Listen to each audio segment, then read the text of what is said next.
When there's no more hope is left in me, I can see what comes my way. Hello everyone, it's me, Greta Morris in USA. For today's vlog guys, magluto po tayo ng manok na merong pinya. So imikos-mikos natin yan to the left and to the right.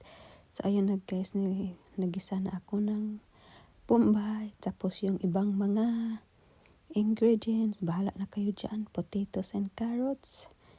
Pinapride ko sila until browned. And then, minamix ko na yung mga red bell pepper, onion, and powder na garlic. And of course, nalahalo-halo ko na lahat. Yung manok at saka yung sangkap na lahat-lahat na. Nilagyan ko na din ng ketchup at ito na yung pinya. So, diba? Nasa mood ako ngayon magluto. So, kaya ayun. Tinatakpan ko na para mag-boil siya. Ayan na.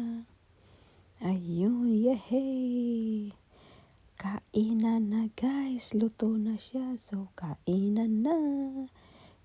Dala na lang kayo ng rice. Tapos pinatikman ko pa muna pala sa aking asawa. Ayan, sabi niya sarap daw. No more fears